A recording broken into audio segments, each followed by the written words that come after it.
Is thy faithfulness, O God my Father. There is no shadow of turning with thee. Thou changest not, thy compassions they fail not. As thou hast been, thou forever wilt be. Great is thy faithfulness, great is thy faithfulness. Morning by morning, new mercies I see. All I have needed, thy hand hath provided. Great is thy faithfulness, Lord, unto me. Summer and winter and springtime and harvest, sun, moon, and stars in their courses above, join with all nature in manifold witness to thy great faithfulness, mercy, and love. Great is thy faithfulness, great is thy faithfulness. Morning by morning, new mercies I see. All I have needed, thy hand hath provided. Great is thy faithfulness, Lord, unto me. Pardon for sin and a peace that endureth, thine own dear presence to cheer and to guide, strength for today and bright hope for tomorrow. Blessings all mine with 10,000s beside. Great is thy faithfulness, great is thy faithfulness. Morning by morning, new mercies I see. All I have needed, thy hand hath provided. Great is thy faithfulness, Lord, unto me.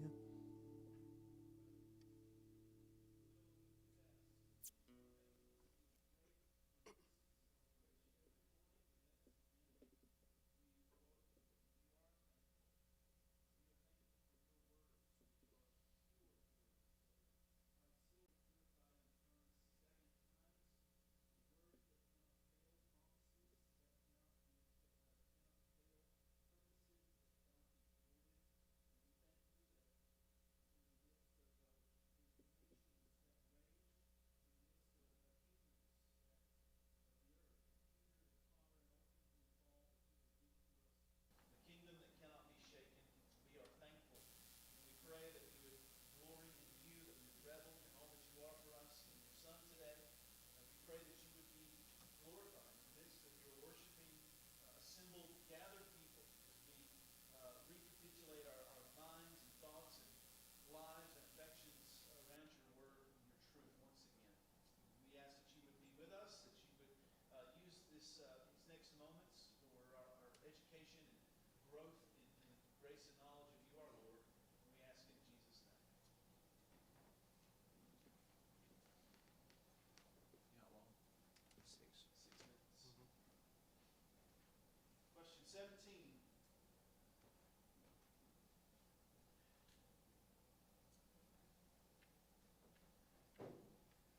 Some question and answer 17. Into what estate did the fall bring mankind? the fall brought mankind into an estate of sin and misery. According to the account given to us in Genesis, as we have talked about already, man fell from his created state, which was good. Remember, he was created in the image and likeness of God, all very good, upright in knowledge, righteousness, and holiness. And we know that God entered into a special act of providence with man called a covenant. It's called a covenant of life or a covenant of works. And God gave it to man that man might obey him. He was given ability to either obey God or to disobey God. And we know what happened. The sad reality is that man broke God's law, his commandment, and he sinned against God and fell into an estate of sin and misery. The misery of that, what the Westminster Shorter Catechism calls an estate, which is basically a status or a kind of position or a kind of a way of being. And the way of being, the current experience, the life experience of Adam after the fall, his fall into sin, was one of misery. And that is testified to us very clearly in Genesis chapter 3. And if you consider Genesis chapter 3, verses 16 and 17, it gives us a little bit of a sense of that. Genesis 3, beginning in verse 16. To the woman he said, I will surely multiply your pain in childbearing. Misery. Ask anyone, any woman who has given birth to a child. There is great joy in giving birth to a child, but the joy comes after the pain that is associated with childbearing. And then he goes on in verse 17. He pronounces to the man, because you have listened to the voice of your wife and have eaten of the tree of which I commanded you, you shall not eat of it. Cursed is the ground because of you. Here's the misery part. In pain you shall eat of it all the days of your life. And even verse 18 explains the pain. Thorns and thistles it shall bring forth for you, and you shall eat the plants of the fields. Verse 19, by the sweat of your face you shall eat bread, till you return to the ground. For out of it you were taken, for you are dust, and to dust you shall return. All of the miseries that sin brings to the experience of man and woman is contained here within this passage. Consider the misery that sin brings, the corruption that it brings, not only to man, but also to his environment as well, his surroundings, even the ground that he is called to have dominion over is going to work against him. As he works the fields, growing up out of the fields will be thorns and thistles. One of the experiences that I have had in Texas has been very different than in New Jersey where I grew up. In New Jersey where I grew up, there were thorns and thistles that grew out of bushes. And sometimes you would hit the baseball and the ball would go into the bushes, and you would go in there to get the ball, and as you pulled your hand out, it would get hit and ripped by the thorns and thistles. And it was a terrible feeling. But in Texas, the thorns and the thistles don't grow in bushes. They actually grow up right from the ground. So you could be walking in an open field where the grass is low or it's withered or died or whatnot, and you will be walking, and sometimes you won't even see it. Thistles and thorns literally growing up right out of the ground, not in the form of bushes, but in the form of these branches that sort of disguise themselves in the ground. And you can imagine Adam and Eve farming and tilling the fields and walking along and doing what they are called to do, to have dominion over the earth, and the earth actually rebelling against them, seeking to dominate them by drawing their blood through thorns and thistles. Adam having to work now in a way that is not comfortable, but has to work and labor, being exhausted and tired, hot and sweaty. The misery that sin has brought into this world is incalculable. Now, sometimes we forget it's there. We sweat and we don't think much of it because we're so used to it. But it wasn't supposed to be that way. But the rebellion that Adam committed brought himself, his wife, and all of his children, all of his posterity, including us, you and me today, into a terrible estate of sin and misery. We need to understand this because soon we'll be talking about God's grace. What it is that God's grace delivers us from. But we can only appreciate and understand the magnitude of the grace of God against the backdrop of the magnitude of the misery of sin.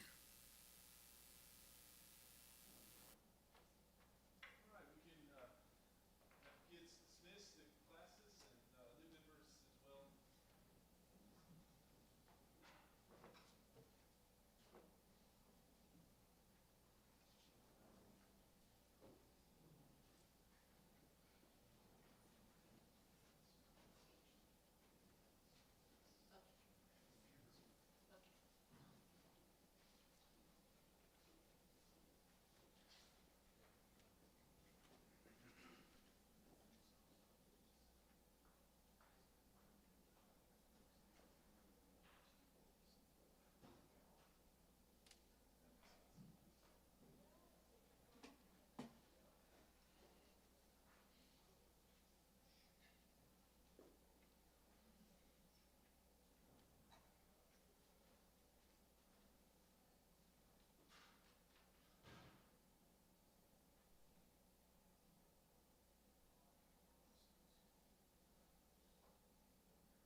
There we go. Please bear with me for just a second, and I'll get us started here.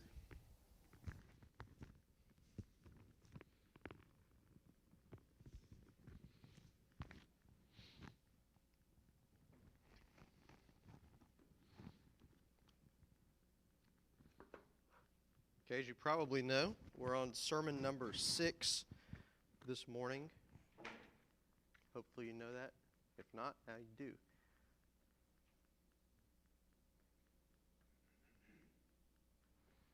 Which starts on page 128.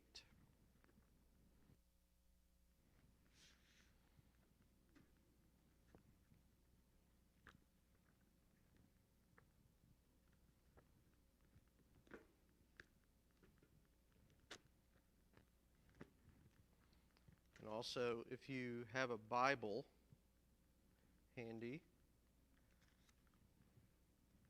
then you can turn. We're going to be in a couple different places.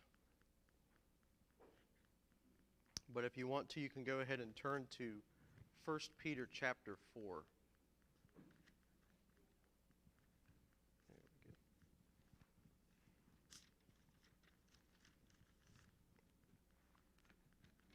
All right, so it's a little important to follow the structure of how Burroughs has, well, it's really more so the way they've comprised this book, but they've done it basically the way that he's doing this sermon series on contentment. And what you have is these 4 heads, at least, throughout his sermons where he's dealing with contentment. And sometimes the sermons aren't nice and neatly divided up into those heads. So like today, for example, we're on sermon number 6. He's covering lesson number 9 from the lessons he covered last sermon, and then he's moving into a totally new heading called the excellency of contentment. So we're kind of wrapping up things from last week and then starting something new this week, if that kind of helps you a little bit. It may be a little confusing as you look at the headings and subheadings to try to figure out where we're at. Because we're on sermon 6, but point number 9, and then it suddenly goes to point number 1 of something else.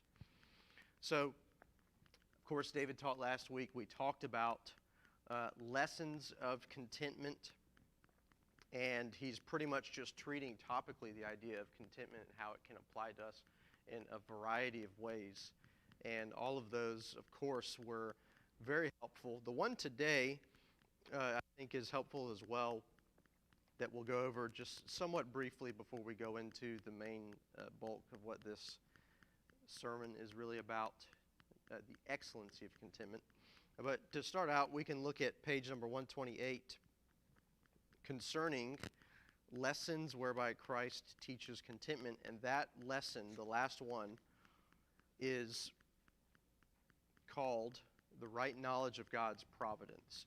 And this one is, pretty interesting, because he deals with a lot of different elements. So we've talked somewhat about God's providence already and how that relates to contentment. I'm going to read you just a couple quotes rather than go into a whole lot of detail here. A couple of quotes that I thought were really unique. First of which is on page 128, point number 1. We should understand, it says we should understand providence universally and generally as well. Two categories, the general and the particular, regarding God's providence, because that relates directly to what we think about contentment for us.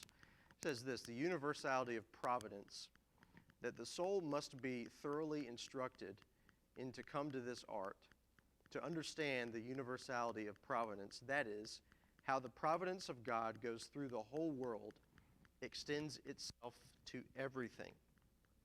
And of course, that relates us right back to our Westminster Confession of Faith and catechisms when we think about how God, for his own glory, foreordains all whatsoever comes to pass. We're talking about God's providence when we're not only talking about how powerful he is, his sovereignty, but we're talking about the way that he's working in any and everything that comes to pass, whether it be actions, people, whatever. And so we want to think about that as a direct relation to contentment. And that's what he wants us to see here. So here, let me read a couple more things which he says. He calls Hebrews 11:3 a particular of faith. Hebrews 11:3, by faith we understand that the worlds were made. And he says that this truly is a faith element. When you think about Romans 1, for example, there's the argument of general revelation, where we can look to nature, and nature testifies to the fact that God is the creator. That's what Paul's whole argument is in Romans 1. Okay, so there is a way in which we can look and see that the world is not merely this evolutionary thing, but in fact it is something that God has created and orchestrated with very great detail and care. And that's one element that we can look at it, but there's also a way that we understand that the world is made by faith, and that's his argument here. This is on the top half of 129. He says, every man will grant the truth of the thing that it is so, but as the apostle says, by faith we understand that the worlds were made, Hebrews 11:3. By faith we understand it. Why by faith? We can understand by reason that no finite thing can be from itself, and therefore that the world could not be of itself. But we can understand it by faith in another manner than by reason. So whatever we understand of God in way of providence, yet when Christ does take us into his school, we come to understand it by faith in a better manner than we do by reason. Okay, so let me just not spend too much time there, but basically his argument is this, that by faith we understand that God is creator in a providential way, whereas if you looked at the world and saw that it was created, which is what Paul tells us is the case, we look at the world, Romans 1, there's a creator, okay? But that doesn't necessarily mean that we can look at the world and come to the conclusion that God upholds it and is actively in it each and every moment. That is something that we treat by faith, that we come to understand that. That's his point here.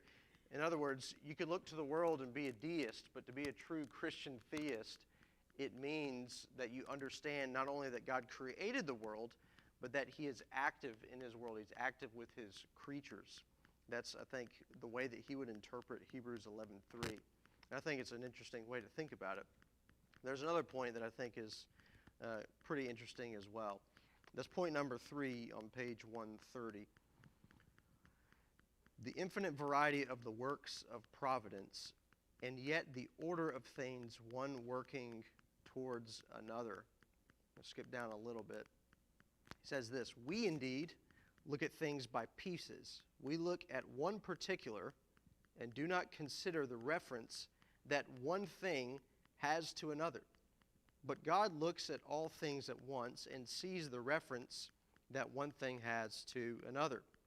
Skip down again. So when God has ordered a thing for the present to be thus and thus, how do you know how many things do depend upon this thing? God may have some work that he has to do 20 years hence that may depend upon this passage of providence that falls out this day or this week. Now that's one of those things that it's really helpful to think that way, but it also makes you scratch your head or it makes you a little depressed because you realize how ignorant we truly are. Just 1 minute. How ignorant we truly are as people. Because what we uphold when we think about providence is God's all-knowing. He knows all things, not only a general knowledge of all things, but as he says here, and the way that that relates to providence is that God not only knows everything there is to know about you, or about me, or about any of his creation, but he understands them in a way that any and everything that comes to us and that we experience, or that we do, or that we decide, has this direct relation to all of these other things. And he's able to see all of that without learning something or without forgetting something. And of course, that's something that's totally foreign to us. I mean, we spend, as a married couple, we should be spending our entire life getting to know our spouse at a deeper and deeper level. It's supposed to mimic the relationship with Christ and the church, this union and community together. But of course, we know even something that we enter into as a dedicated purpose of knowing each other at a deep level is something that we can never reach as people. I can never know all there is to know about my wife. I can never always predict what she's going to like and not like, what action she's going to take. And that's just one little, microscopic element of the human experience. And we still can't even arrive at that. But God sees everything and is able to have a perfect knowledge of everything. I think when you consider that with providence, it really helps us do a double take at our heart, at the actions that we want to take when we disagree with something that comes upon us. Sometimes you can hear somebody say something like, let's say, for instance, your car doesn't start, and you're going to be late to wherever it is you're trying to get to, and you're frustrated about that, and you finally get there, 30 minutes late, and you're, complaining to one of the people that are there, and they say something like, well, maybe there was going to be a bad wreck, and God kept you from getting into that wreck. Now, what do you normally think? Probably from some of you that are chuckling, you probably say, that person's probably very superstitious, right? And you want to kind of stay away from that person because that's a little of an extreme view. Well, but is it? Because when God protects us from something, we might not see every single moving part. How could we? We're here at ground level. We can't understand everything that's happening. But if we really do believe that God is all-powerful and that his providence is working in everything, then we have to come to the conclusion that whatever it is that might seem foreign to us or out of place to us is part of that grand working plan that God is doing. If we understand that, then we have to say, okay, well, is God good? If God is good, and is he always wise in everything he does? Okay, he is. Then that means that even if it is, of course, we've already dealt with the fact that there is such a thing as evil, there's such a thing as suffering. He's not saying we shouldn't not like that, but what he's saying is we should be very slow and very hesitant to start pointing the finger to God or to be angry at our situation as if it's not part of the plan. And that's his point, right? That's his point, that we should understand that contentment is resting in God's providence. Not just resting in the fact that God is powerful. That's just a general statement. But resting in the fact that his power extends and goes into every single thing of the human experience for every human simultaneously. And that's hard to understand. Well, it's impossible to understand. But that's what the Bible tells us. And so if we believe that, that's one of the great pathways to contentment. And of course, his point is you get there by faith. You don't get there by just being a deep thinker. You get there by faith. God gives you the faith to understand the way he works in that way. Okay, what were you going to say? One of the problems with modern Western man is short-sightedness. So much that is done by politicians, nothing will be thought through or or dangerous side effects of their decisions. And I've seen this happen even in my work, where people don't fully think out a plan of action. They can say, okay, what are the possible effects of this? And second, we're finite, so therefore we will never come to an end infinite. Mm-hmm. And thirdly, there's a danger with providence. I think that's one of the reasons why some have been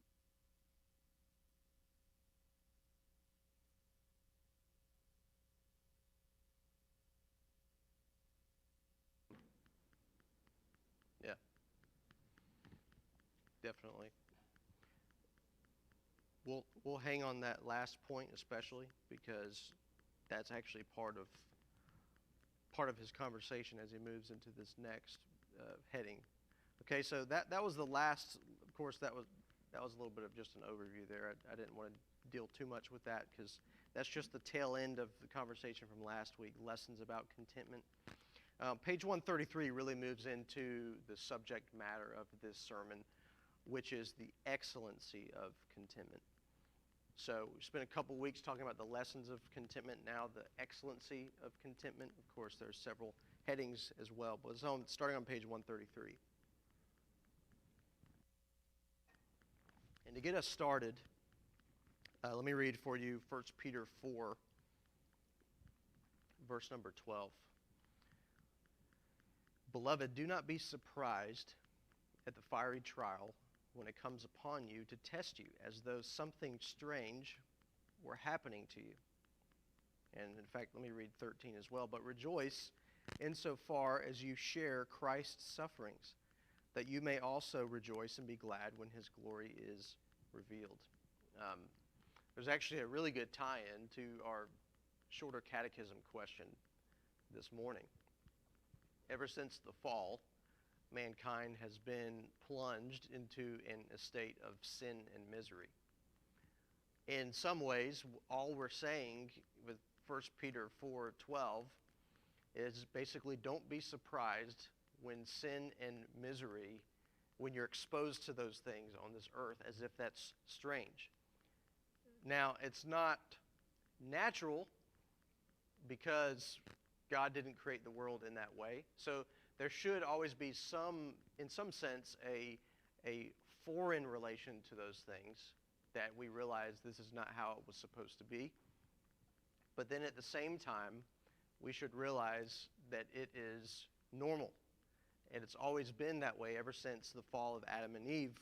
Regardless of whether you're a Christian or not, sin and misery is our lot.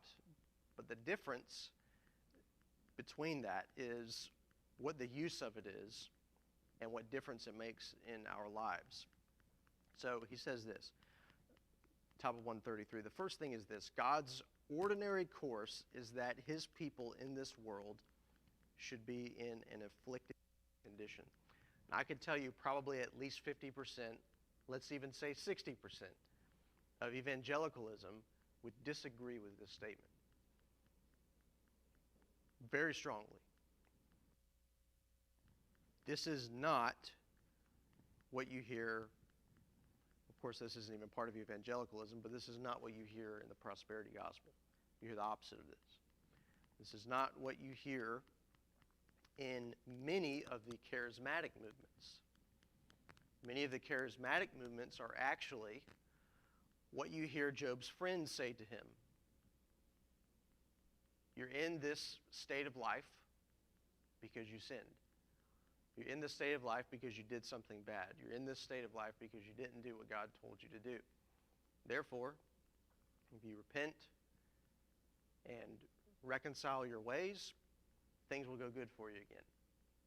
There's this one-to-one correlation between misery and disobedience. That's kind of how it's viewed as a whole. Of course, I don't want to, put a huge blanket across everybody in American evangelicalism, but I will say that most of the things you hear is suffering is like a footnote.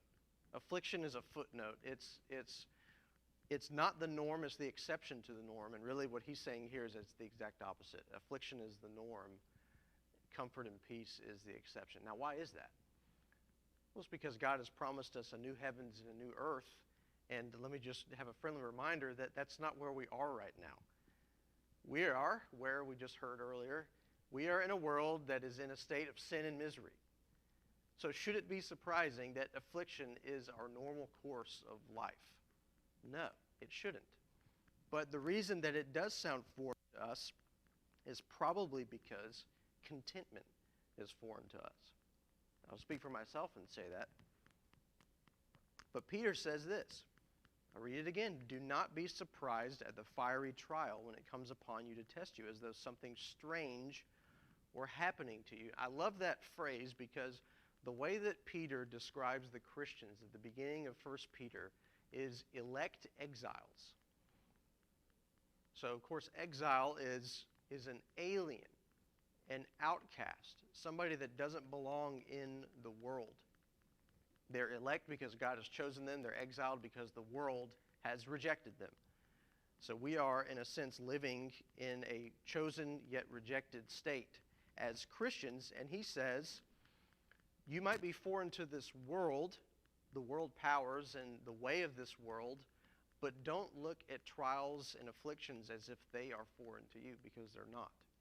They are not strange. Yes? You kind of corrected, expanded on that. It would be more correct to say the world system or world order that is in opposition against God. Shouldn't we be working against that instead of just capitulating or acquiescing to it? Well, yeah, certainly. I see so much of the churches acquiescing to that rebellious world system and just sitting in their own little Christian ghetto. Mm-hmm. Well, we're just waiting for the rapture. Mm-hmm. Yeah, that's a good point. I like... We should be, when Christ, toward the end of his ministry, his parables and teaching were pointing the disciples toward his leaving this world, this part of creation, and returning to the Father, and warning them that will be a long time before his return. Because always the master's going into a far country and tarries for a long time. Mm-hmm. And then when he returns, those servants that are obedient and to redeeming his creation are judged. Mm-hmm. Yeah, obviously there's a big debate, especially when you think about end times conversations, because I'm just going by what he yeah, taught. sure, yeah. Nothing to do with the end time. Mm-hmm. What we're supposed to be doing in the here and now while we're waiting for Mm-hmm. his return. Well, I mean, it certainly brings up the end times, because you think about what's the Christian task between the first and second coming of Christ. So it definitely moves. Yes, it definitely moves to that.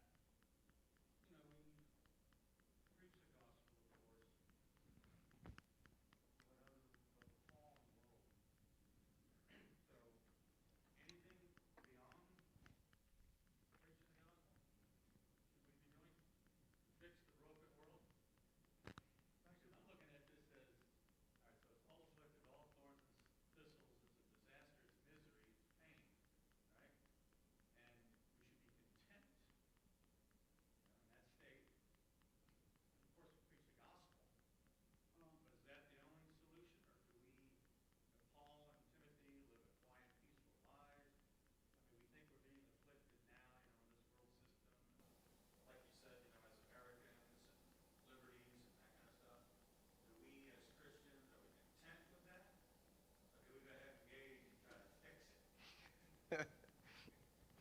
Yeah.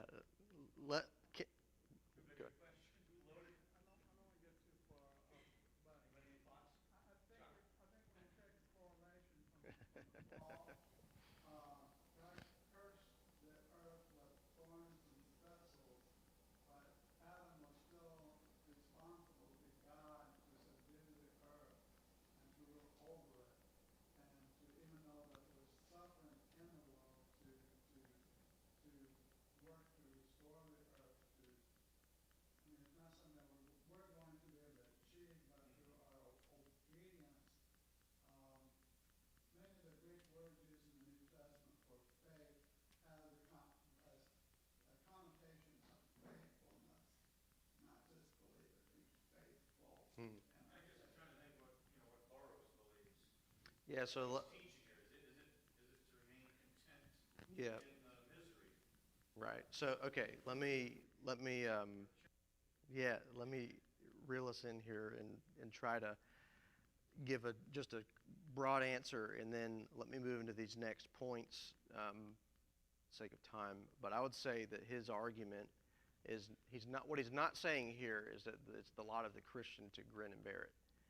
What he's saying is we should be looking at whatever it is that we're enduring, the state of our heart. You talked about this earlier. Now, like these shoes here, can you tell whether or not, those of you who can see, I can't lift my leg up really high. Can you tell whether or not these shoes fit me? Okay. So, great analogy that he had in the beginning of the book is that discontentment is like looking at a shoe in perfect form on the outside while the foot is shoved in there and all mangled up on the inside. He's saying what he's trying to get us to understand is the foot on the inside, if you can follow that analogy. What he's dealing with is the state of the heart on the inside, not externals chiefly, but the state of the heart. And so, of course, you read his biography, you hear, he is part of the Protestants who did not acquiesce to the Church of England, and in fact was on the run for his life, had to leave the country. So, of course, his answer to that was leave the country and stay alive, not stay there and die. So he's not the rollover and play dead guy. He's not the grin and bear it guy. But what he's trying to get us to understand, not so much as our relation to the world as much as our heart's relations to our actions. That's really what he's trying to deal with here. And so, yeah, good.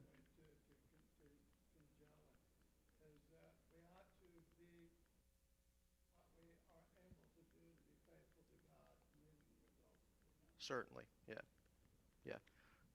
Okay, so let me try to move on here in fast order. I'm thankful that I'm teaching in next week, so I can do somewhat of a cliffhanger if I have to. I don't want to though. Okay, so now this is confusing because the last one that he gave was kind of the broad statement for this whole sermon, that affliction is our ordinary course. And now point number 1, by contentment we give God his due worship. That's on page number 137. I want to read just 2 quotes here. He says, this is halfway down, 138. As I say, this is a great worship of God.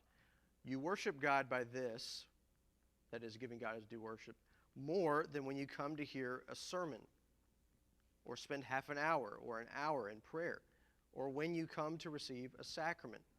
These are the acts of God's worship.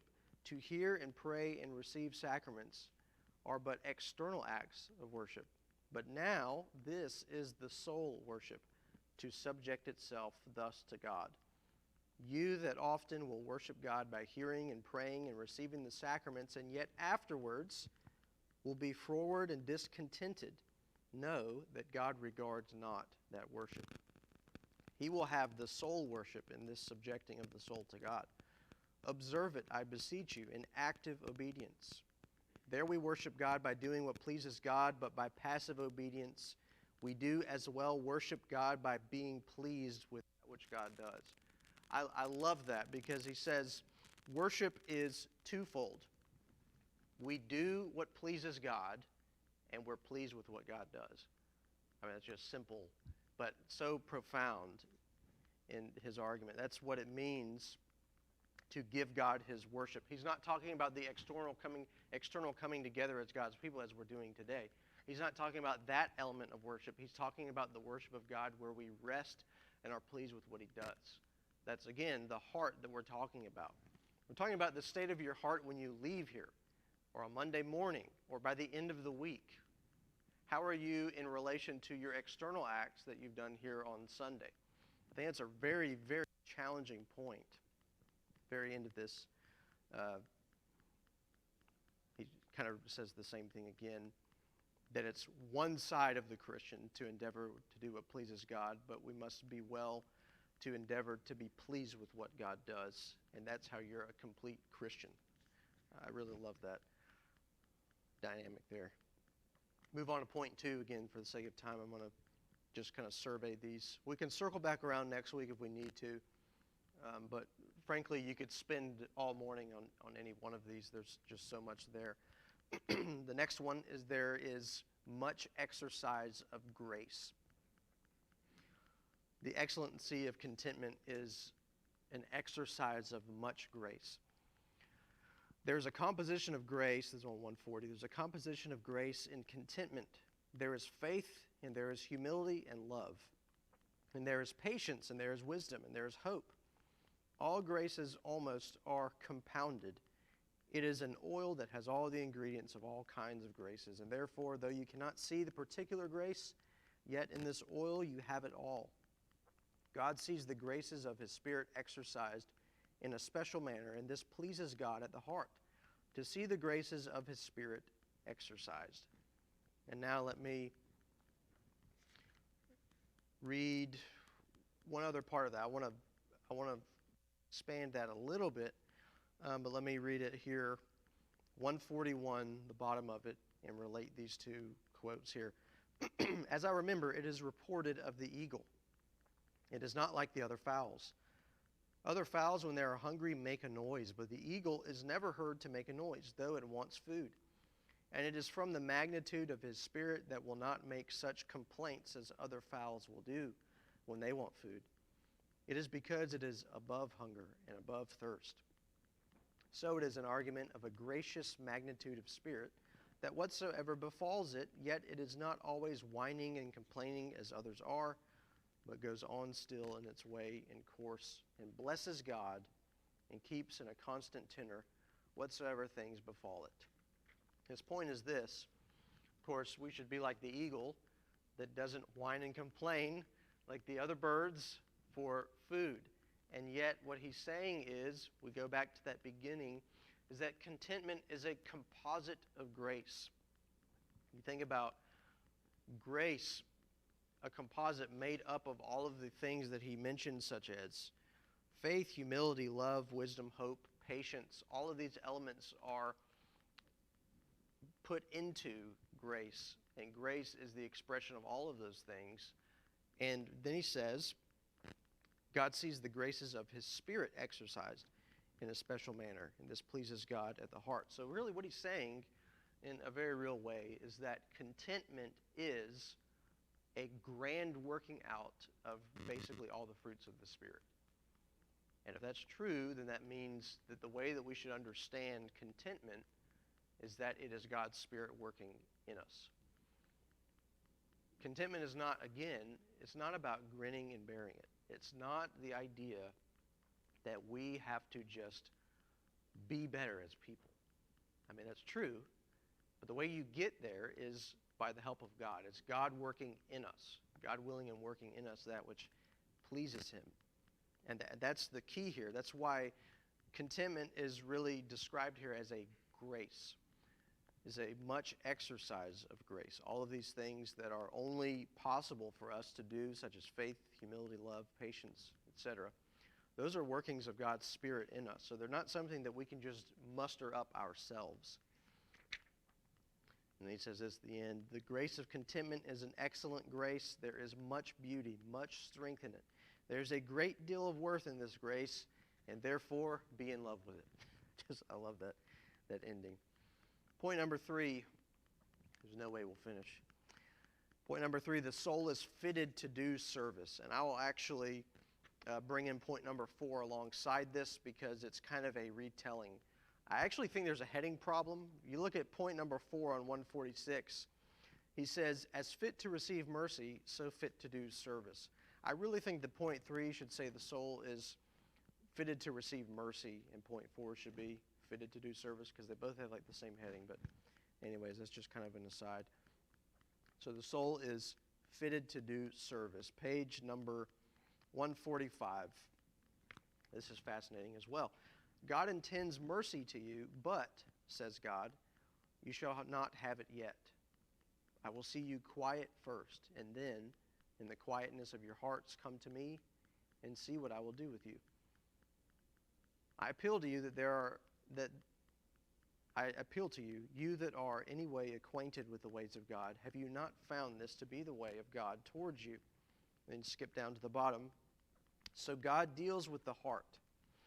When it is in a disquiet way, then God does not give. But when the heart lies down quietly under God's hand, then there is the heart in a fit frame to receive mercy.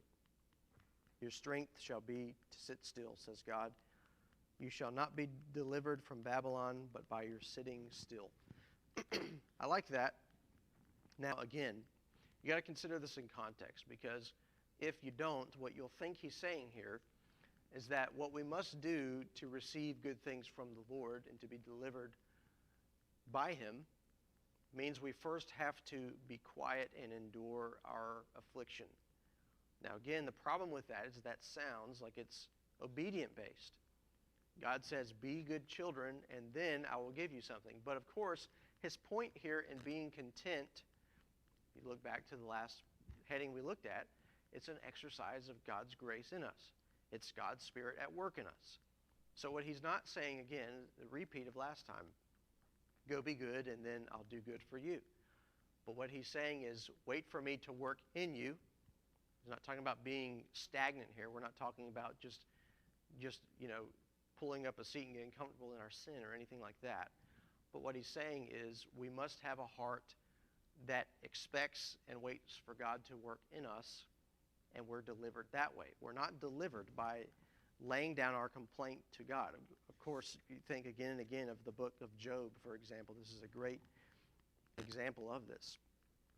God does quiet Job down, and of course his friends too.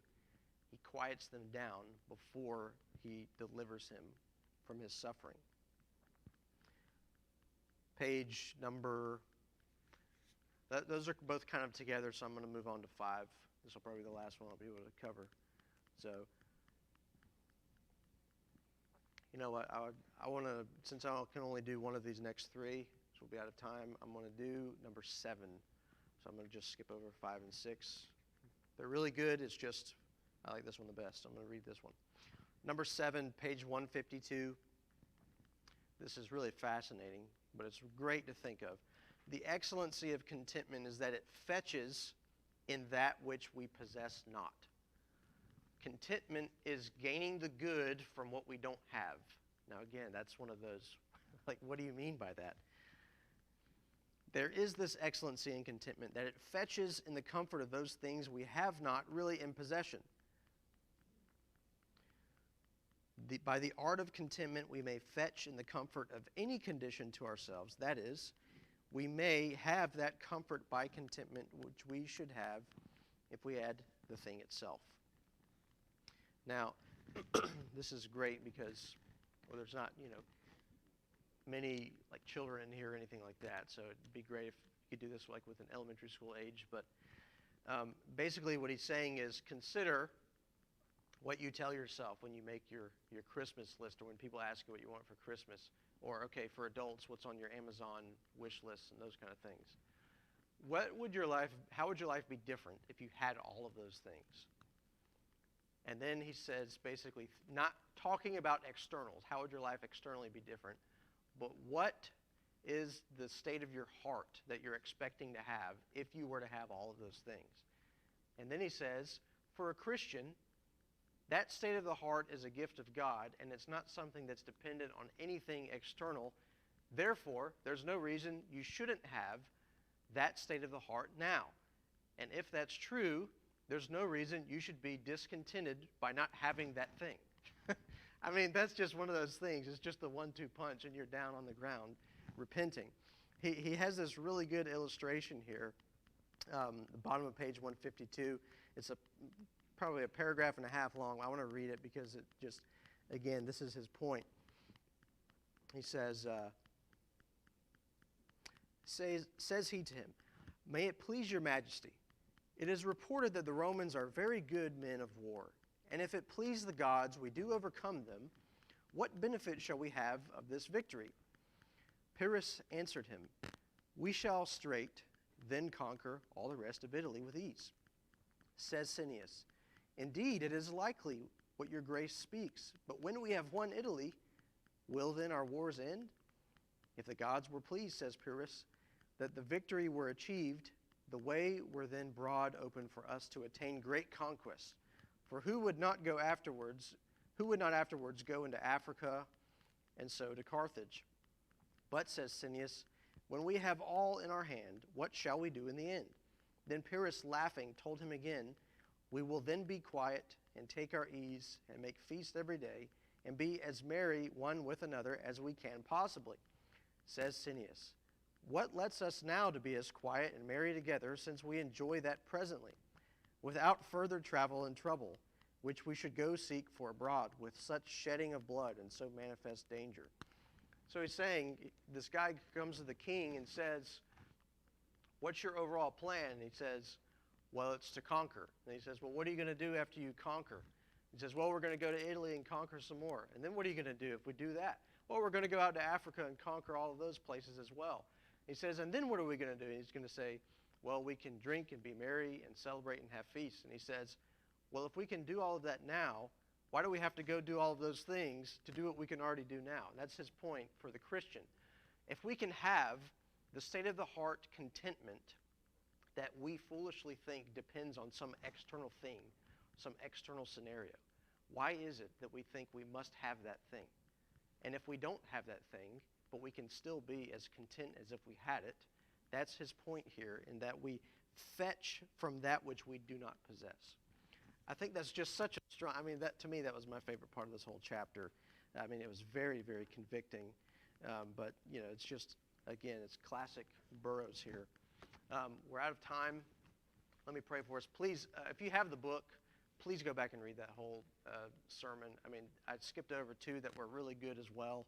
We just ran out of time. But consider that last one. That one just hit me hard this week. Let's pray. Oh, Lord, we thank you for your word. We thank you for your saints. We celebrate the work of grace that you've done in them, men who are fallible, men who no doubt sinned and who no doubt did not live up to their own proclamations, but men that were still great examples for us. And as we have as we have history on our side and can look at Burroughs and know that the outcome of his life, his course of life, was favorable, and that he was a man faithful to death, that according to your word, the book of Hebrews, we are to consider such men and mimic their faith. And so help us to do that. Help us to learn these lessons of contentment and how excellent a thing contentment is, and how quiet of a frame of spirit we should have if we can truly rest in all of the inward comforts that we can have and have at our disposal in Christ. And so help us to consider our life that way, and help us to do that daily as new challenges, new afflictions come daily. So this is something we must consider with your help again and again, and prepare our hearts now as we get ready to worship you together as one body.